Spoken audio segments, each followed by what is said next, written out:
नमस्कार बच्चों। आज हम पढ़ेंगे कक्षा 7वीं की पाठ्य पुस्तक ध्रुवा का पाठ नंबर 3 मैं हूँ रोबोट, जिसका शीर्षक मैं हूँ रोबोट है। मैं एक यंत्र मानव हूँ। आम भाषा में लोग मुझे रोबोट बोलते हैं। आपको पता होगा जो टेक्नोलॉजी का ज़माना है उसमें ना रोबोटों का काम बहुत ज़्यादा हो गया है। कहते हैं मुझे देखकर आपको हैरानी होगी कि मेरा रूप, रंग, आकार और शरीर तुमसे नहीं मिलता, फिर भी मैं तुम्हारे जैसे बहुत से कार्य कर सकता हूँ, और वे भी जो तुम नहीं कर सकते। मेरा शरीर हाड़ मांस का नहीं बल्कि लोहा, इस्पात और प्लास्टिक से बना है। मेरी भी टांग, भुजा और उंगलियां हैं, लेकिन मेरे ये सभी अंग धातुओं से बने हैं।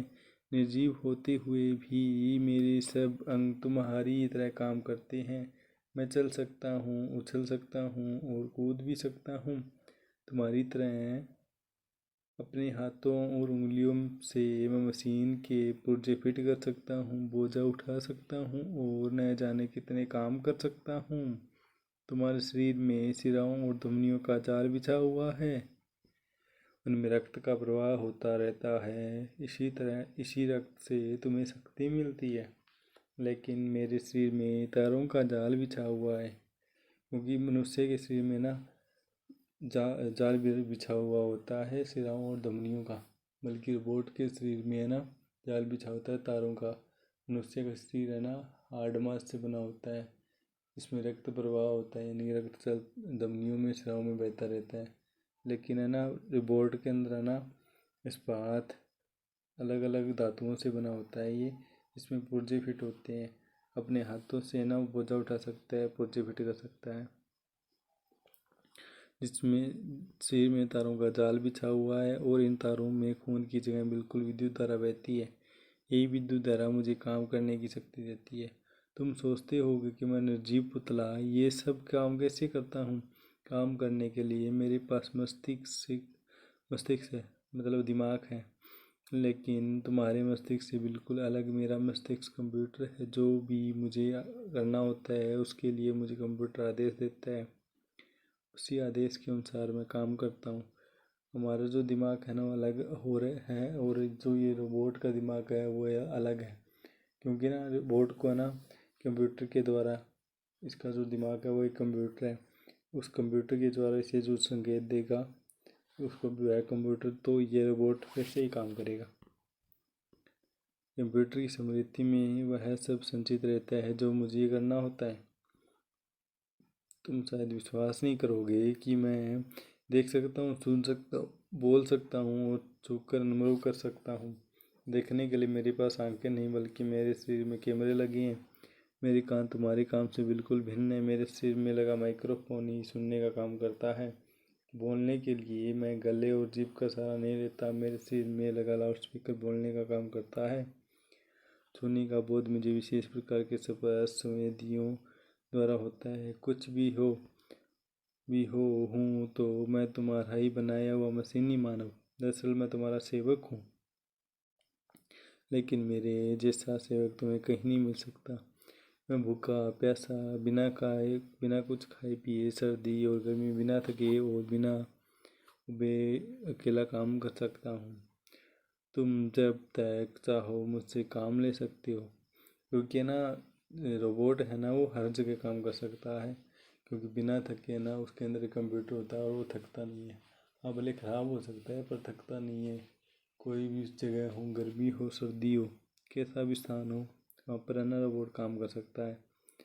रोबोट के अंदर ना माइक्रोफोन लगे होते हैं, जो उसके है ना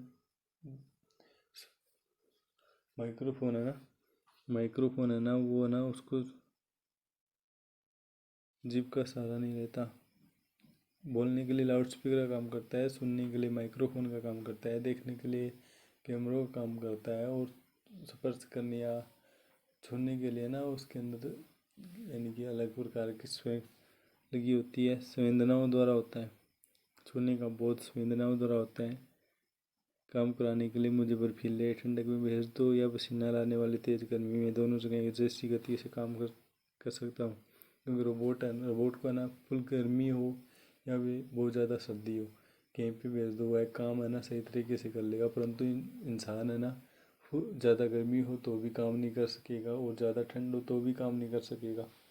इसलिए रोबोट बोल रहा है कि मुझे कहीं भी भेज दो, मैं दोनों जगह एक गति से काम कर सकता हूँ।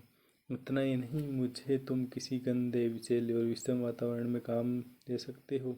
मैं बिना आँच चपर किए तुम्हारा काम करता रहूँगा। मैं तो तुम्हारा ऐसा आज्ञाकारी सेवक हूँ जो बिना हिचक और विरोध के काम करता हूँ। मैं अकेला ही 20-25 मजदूरों के बराबर काम कर सकता हूँ। अब मैं तुम्हें उन कामों के विषय में बताता हूँ जो कोई भी हाड़ मास से बना मजदूर नहीं कर सकता, लेकिन मैं कर सकता हूँ। मैं सुलगती हुई भट्टी में हाथ डालकर लोहे की तपती हुई लाल सलाखों को अपने हाथ से पकड़ सकता हूँ। ऐसा करने से मेरा हाथ नहीं जलता। यदि किसी भवन में आग लग जाए तो मैं बिना डरे घबराए आग बुझाने के लिए उस भवन में प्रवेश कर सकता हूँ। वहाँ फंसे लोगों की जान बचा सकता हूँ। मुझे कितने ही गहरे समुद्र में डुबो दो, उसकी तलहटी पर पहुंचकर तुम्हारी किसी खोई हुई वस्तु को ढूंढ कर ला सकता हूँ। कुछ वर्ष पहले तुमने मेरी ऐसी ही बहादुरी कहानी पढ़ी भी होगी जब कनिष्क नाम विमान दुर्घटनाग्रस्त होकर सागर में डूब गया था। तो वह मैं ही था जो उसके मलबे को समुद्र की तलहटी से बाहर निकाल कर लाया था। मनुष्य अपनी बुद्धि के बूते पर चंद्रमा की सतह पर जा पहुंचा। मैं ही उससे पहले चंद्रमा की सतह पर जाकर वहां की मिट्टी खोद कर लाया था। चंद्रमा तो चंद्रमा, मैं तो मंगल ग्रह पर भी जा चुका हूँ।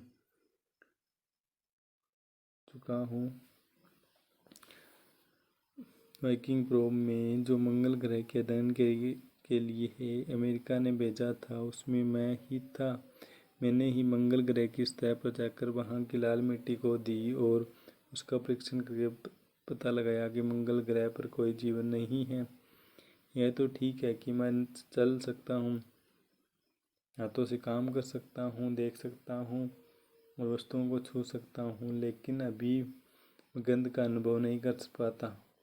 यदि तुम चाहो तो मैं बगीचे से फूल तोड़कर लाऊं तो यह काम मैं कर सकता हूँ, लेकिन कौन सा फूल गुलाब या गेंदे का है यह मैं नहीं चुन सकता। मेरी उंगलियों में और हाथों में कई प्रकार की गतियाँ हैं, लेकिन अभी तुम्हारे हाथों की उंगलियों की गतियों से कम है।